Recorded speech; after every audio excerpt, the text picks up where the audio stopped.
Welcome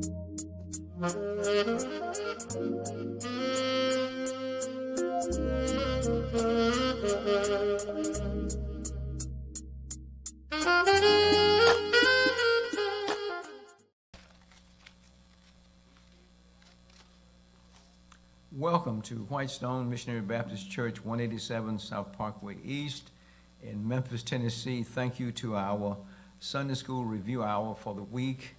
We want to thank Ms. Fletcher and the media ministry team. We want to thank our trustees of the congregation for sponsoring this ministry, or this part of our ministry. We want to thank our congregation for having the heart and the spirit and the mindset and trust in God to let us do this, because it means a lot to those persons who tune in live on Facebook or YouTube or from their phones and all of that.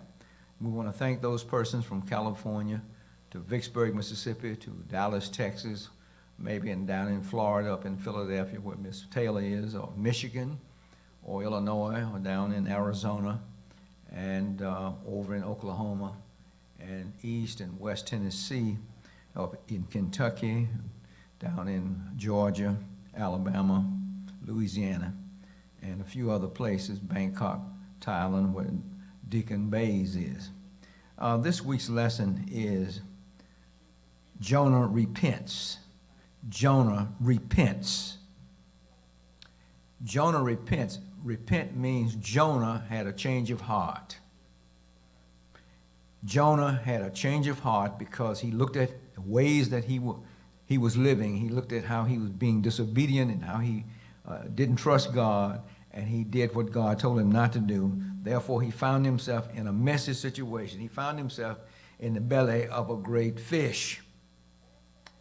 And what I'll do is just zero in on the most important part of the lesson. Now, Jonah is taken, the lesson Jonah repents is taken from Jonah chapter 2, verse 1 through 10.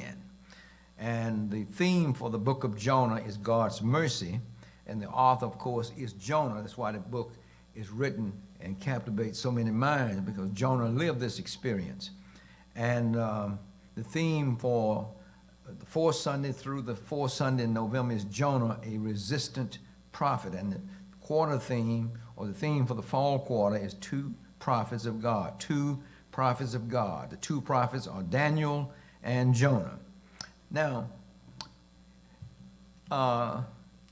if you look at the introduction, those of you who are in the adult classes, if you look at the introduction section on 131, page 131 points out that lengthy speeches or lengthy sermons or lengthy conversations are not always best.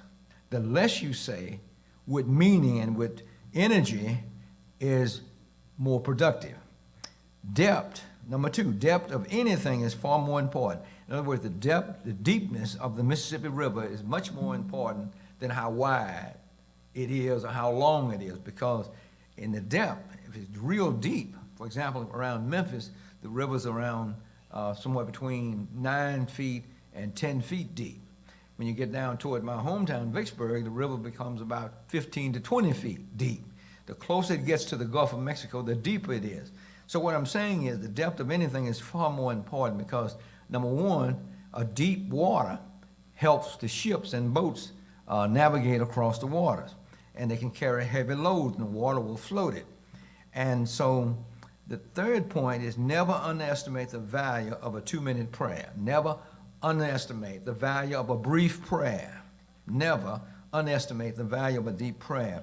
Then the fourth point, based on page 131 from Keith E. Eggert, our chief commentator, Jonah is a record of the short but rich and heartfelt prayer. Jonah is a record.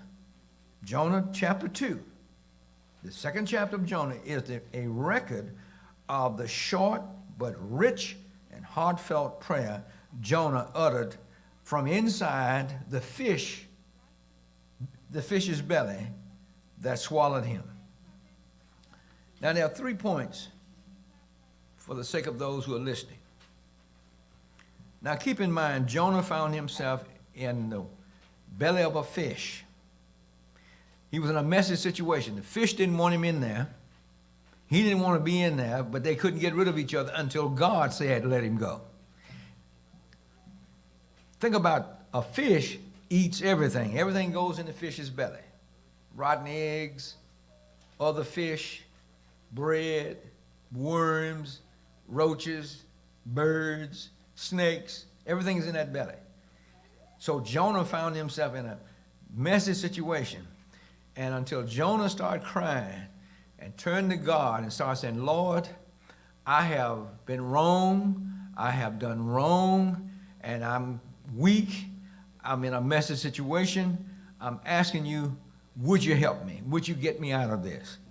And I'm going to read the verse 7, which is the key verse or the golden text. When my soul fainted within me. In other words, our solution to our problem lies within us. When we find ourselves in a messy situation, the problem started on the inside of us, not anybody else. So when my soul fainted within me, I remembered the Lord. In other words, he began to understand. He began to want to do what God had been trying to get him to do all the time. And he recognized that he had been disobedient, disrespectful to God, and now he's asking God for help. And he says, I'm praying to you, Lord. I'm praying to be in your holy temple. In other words, I want to live in your presence. And the holy temple is symbolic of being in the presence of God. And so Jonah sought the presence of God. And when Jonah said he remembered God, it indicated that his heart and mind were changing from the old self. His reflection on God's faithfulness shows that his spirit was undergoing a change of heart. That's why the subject says Jonah repents. He changes his mind because he had a change of heart. His understanding about God began to affect his thought patterns and thought processes. It is now God doing this. In other words, it has to be now, or God is the one that's going to free me from this belly. Once we see God and what he is and what he is all about, our mindset reflects the changing heart and spirit, our thought processes, and our thought patterns. How we think is affected by how we think about God and what we think about God.